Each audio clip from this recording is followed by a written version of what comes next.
Chemical reactions of alkyl halide का पहला reaction हमने पढ़ लिया, न्यूक्लियोफिलिक सब्स्टिट्यूशन रिएक्शन। अब हम आते हैं एलिमिनेशन रिएक्शन की तरफ। याद रहे, न्यूक्लियोफिलिक सब्स्टिट्यूशन रिएक्शन हो जाए तो न्यूक्लियोफाइल आएगा और हैलोजन जाएगा तो प्रोडक्ट बन जाता है अल्कोहल। तो न्यूक्लियोफिलिक सब्स्टिट्यूशन रिएक्शन वाला जो प्रोडक्ट बनता है वो अल्कोहल बनता है सब्स्टिट्यूशन से। रिएक्शन से पहले sp3, रिएक्शन के बाद sp3 होता है न्यूक्लियोफिलिक सब्स्टिट्यूशन में, लेकिन यहां पर चेंज हो जाता है। एलिमिनेशन रिएक्शन वो रिएक्शन है जिसमें रिएक्शन से पहले होता है 3 डायमेंशनल, रिएक्शन के बाद हो जाता है 2 डायमेंशनल। मतलब वो होता है sp3 से sp2, टेट्राहेड्रल से ट्राइगोनल प्लेनर हो जाता है। एलिमिनेशन जब भी होती है तो बन जाते हैं मल्टीपल बॉन्ड्स, तो ऐसे रिएक्शन को बोला जाता है एलिमिनेशन रिएक्शन। असल में एलिमिनेशन अल्काइल हैलाइड में जब हम करते हैं तो अल्काइल हैलाइड में 2 चीजें रिमूव होती हैं, हैलोजन जाएगा और हाइड्रोजन जाएगा। इस एलिमिनेशन रिएक्शन को हम स्पेसिफिकली डीहाइड्रोहैलोजिनेशन भी कह सकते हैं। इस रिएक्शन को क्या बोलते हैं? Dehydrohalogenation, because we are going to remove hydrogen and halogen from alkyl halide. अब यहां पर हम देख लेते हैं रिएक्शन क्या है। वो रिएक्शन जिसमें हाइड्रोजन और हैलोजन को रिमूव किया जाता है एडजेसेंट कार्बन से। एडजेसेंट कार्बन वो होते हैं जो आपस में अटैच, ठीक है। एडजेसेंट कार्बन से रिमूव कर देते हैं और बन जाता है अनसैचुरेटेड कंपाउंड, मतलब अल्कीन बन जाएगा, ठीक है। एलिमिनेशन के लिए हमें चाहिए होता है बेस, सब्स्टिट्यूशन के लिए न्यूक्लियोफाइल चाहिए होता है।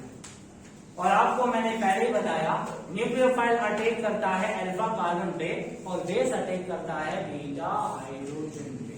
तो मैंने लिखा हुआ है base is used for elimination reaction which attacks at beta hydrogen. मैंने जनरल रिएक्शन लिखा, ये है अल्काइल हैलाइड, ये है बेस। मैंने आपको कहा ना OH एज अ न्यूक्लियोफाइल भी आ सकता है, OH एज अ बेस भी आ सकता है। ये मैं अगले टॉपिक में पढ़ेंगे कि सब्स्टिट्यूशन वर्सेस एलिमिनेशन ये क्या है, वो बाद में पढ़ेंगे, ठीक है। अच्छा, अल्काइल हैलाइड के साथ बेस ने रिएक्ट किया तो बनाया क्या? अल्कीन बनाया। और क्या निकलेगा? वाटर बनेगा और ब्रोमाइड इसमें से निकल गया। मैंने ब्रोमाइड लिख दिया, इधर मैं हैलाइड लिख देता हूं क्योंकि जनरल है। ये हुआ elimination reaction.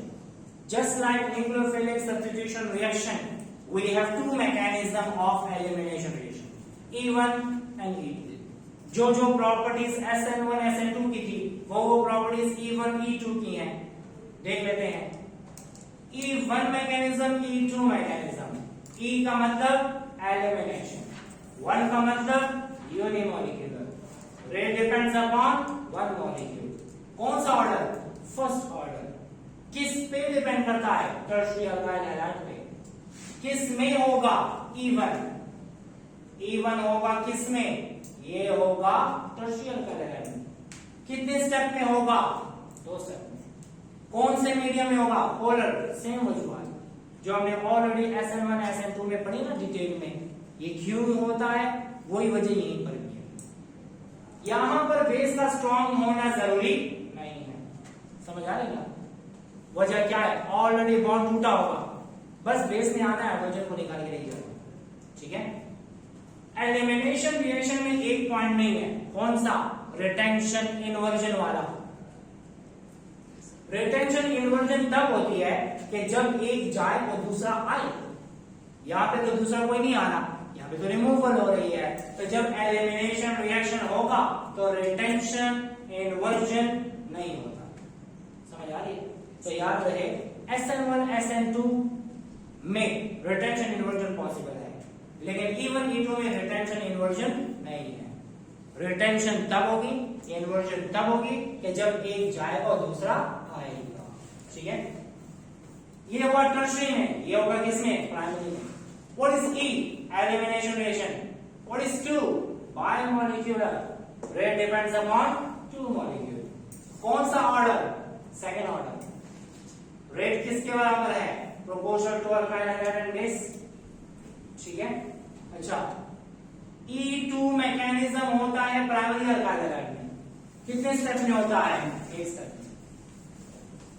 Attack of base, base का अटैक और हैलाइड का निकलना एक टाइम पे होता है।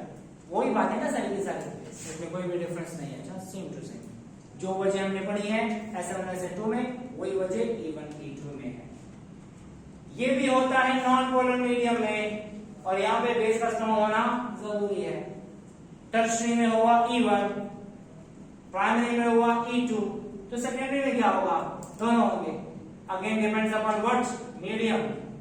पोलर मीडियम होगा तो E1, नॉन पोलर मीडियम होगा तो E2 होगा। मैं वही रिएक्शन लिख के बता देता हूं और आपको खुद ब खुद क्लियर हो जाएगा कि कितने स्टेप में हुआ, क्यों हुआ। अब देख लेते हैं, ठीक है।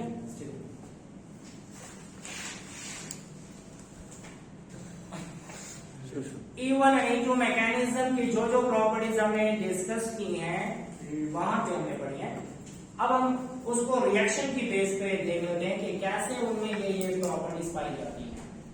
पहला टर्शरी अल्काइल हैलाइड में होता है कौन सा मैकेनिज्म? E1 mechanism. इसका नाम क्या है?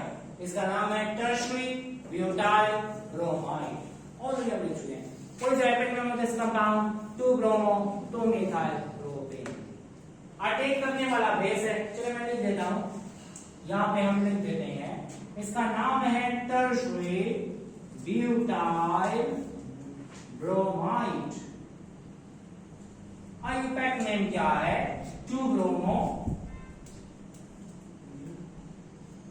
2 मिथाइल प्रोपेन। रिएक्टेंट है sp3 हाइब्रिडाइज, वो है सैचुरेटेड, लेकिन प्रोडक्ट बनेगा क्या? अनसैचुरेटेड। इस कंपाउंड का नाम क्या है? तैमूर, बहुत इंपॉर्टेंट कंपाउंड है, जो कि मैंने बोला था आपने याद रखना है, आइसोब्यूटाइलीन। इसका नाम है आइसोब्यूटाइलीन, जिसकी हाइड्रेशन करने से हमें बनता है टर्शरी अल्कोहल, ठीक है। हम ऑलरेडी डिस्कस कर चुके हैं। आइसोब्यूटाइलीन का आईयूपैक नेम क्या है? इसका नाम है 2 मिथाइल प्रोपीन। 1 बोलने की जरूरत नहीं है, 2 मिथाइल प्रोपीन। तो टर्शरी ब्यूटाइल ब्रोमाइड से बना आइसोब्यूटाइलीन, मतलब रिमूवल हो गया, एडजेसेंट कार्बन से रिमूवल हो गया। लेकिन अब मसला है, ये रिएक्शन तब इनिशिएट होगा जब कार्बन हाइड्रोजन बॉन्ड डिसोसिएट होगा। पहले स्टेप में dissociation of carbon hydrogen bond होगी। मीडियम में कौन सा चाहिए? पोलर मीडियम चाहिए। जब पोलर मीडियम होगा तो कार्बन और हाइड्रोजन का बॉन्ड हो जाएगा डिसोसिएट, बन जाएगा ब्रोमाइड और बन जाएगा कार्बोनियम आयन। तो पहले स्टेप में हुआ dissociation of carbon hydrogen bond. अब सेकंड स्टेप में क्या होगा? अब सेकंड स्टेप में बेस आके अटैक करेगा, लेकिन बेस ने अटैक करना है एडजेसेंट कार्बन के हाइड्रोजन पे, मतलब बीटा हाइड्रोजन पे। इस कंपाउंड में बीटा हाइड्रोजन है ना? कहां है? सारे के सारे बीटा हाइड्रोजन है। इससे निकला था हाइड्रोजन, इसका एडजेसेंट ये, इसका एडजेसेंट ये, इसका एडजेसेंट ये। So we have 3 beta carbon and 9 beta hydrogen over here। ये हो गया beta carbon and beta carbon. हम एज्यूम करते हैं, हम ऐसा एज्यूम करते हैं, हमने क्या पढ़ा था? Tertiary carbonium ion is stabilised, it is more stable due to hyperconjugation. Hyperconjugation में क्या होगा तनवीर? ये सिग्मा बॉन्ड आएगा जीरो करा लोगे यहां पर, इसका पॉजिटिव चार्ज खत्म। पॉजिटिव कहां आएगा? हाइड्रोजन पे। जैसे यहां पे पॉजिटिव आएगा, इसको लेने के लिए खड़ा हुआ है कौन? बेस। उसने हाइपर कंजुगेशन की, हाइड्रोजन पे पॉजिटिव आया, उस हाइड्रोजन को लेके चला जाएगा कौन? बेस लेके चला गया। और जब बेस लेके गया तो ये बन गया H2O, और वो बॉन्ड नीचे ही रह गया। और जब बॉन्ड नीचे रह गया तो क्या बन गया? CH3C, CH3C, double bond CH2, तो बन गया आइसोब्यूटाइल। तो पहली बात टर्शरी में होता है, दूसरी बात टू स्टेप में होता है। पहले स्टेप में क्या होगा? डिसोसिएशन, सॉल्वोलाइसिस। एक और बात, जब तक डिसोसिएशन नहीं होगी तब तक ये शिफ्टिंग नहीं होगी, जब तक शिफ्टिंग नहीं होगी तो बेस का अटैक करना फायदा नहीं करता। It means rate of reaction depends upon one molecule, this is unimolecular. क्या इसमें रिटेंशन इन्वर्जन होगी? नहीं, जरूरत नहीं है, होगी नहीं। बेस स्ट्रॉन्ग हो या वीक हो, ऑलरेडी तो शिफ्टिंग हो रही है, ऑलरेडी हाइड्रोजन पे कौन सा चार्ज आ रहा है? पॉजिटिव। अटैच होके क्या बना देगा? वाटर बना देगा। ठीक है, तो it means that this is elimination reaction, two step mechanism, polar medium, unimolecular, ये सारी प्रॉपर्टीज हमने पढ़ ली है। ठीक है, अब इसके लिए हम क्या लेते हैं? Rate is directly proportional to R3CX। यहां पर नाम क्या है? Methyl CDR। अक्सर एमसीक्यू में ऐसा फार्मूला दे दिया जाता है और कहा जाता है इसका इफेक्ट क्या है। तो आप देखिए क्या है, कार्बन के साथ 3 मिथाइल है और कार्बन के साथ ब्रोमीन भी है, ये तो टर्शियरी ब्यूटाइल ब्रोमाइड हो गया, या 2 bromo 2 methyl propane. Clear? So this is all about E1 mechanism. E2 mechanism क्या है? E2 मैकेनिज्म वन स्टेप में होता है, प्राइमरी में होता है। अटैकिंग बेस का स्ट्रॉन्ग होना जरूरी है। Attack of base and removal of halide and takes place simultaneously, दोनों एक टाइम चल रहे हैं। तो देखिए, अच्छा यहां पर देखिए, ये आया बेस, बेस ने अटैक करना है किस पे? बीटा हाइड्रोजन पे। ये आके इसके साथ अटैच होना शुरू हो जाएगा। किस स्टेट से गुजरेगा? Transition state.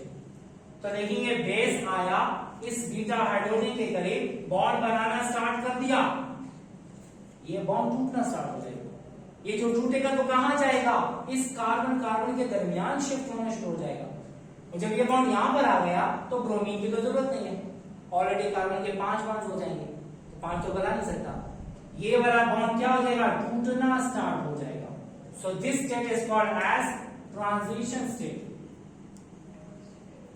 Intermediate state, can not be isolated, highly energetic, unstable. ये प्रॉपर्टीज याद नहीं यार, मैंने इसके नाम, इसका दूसरा नाम क्या है? Intermediate state.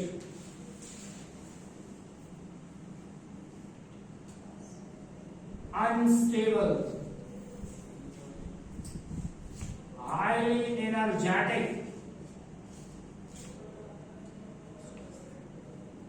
cannot be isolated. These are the properties of transition state, जो हमें बताइए किसने? ट्रांजिशन स्टेट थ्योरी में। समझ आ रही है? अच्छा, अब होगा क्या? ये H2O बन के अलग हो गया, ब्रोमाइड अलग हो गया, CH2 डबल बॉन्ड CH2 बन गया, तो बन गया क्या? ईथीन। अटैक करने वाला ना हो तो क्या रिएक्शन होगा? नहीं होगा। जिस पे अटैक हो रहा है वो ना हो, रिएक्शन होगा? नहीं। Rate depends upon 2 molecule. कौन कौन सा? Alkyl halide and base. Rate is directly proportional to Rx and base. So this is all about E1 and E2 mechanism. अगर आपने ज्यादा डिटेल में समझना है तो पहले SN1 और SN2 वाली वीडियो देखेंगे और फिर ये वाली देखेंगे। ठीक है, फिर आपको ज्यादा समझ आ जाएगी। ठीक है, चलिए ठीक है, अल्लाह हाफिज। अब्दुल्ला।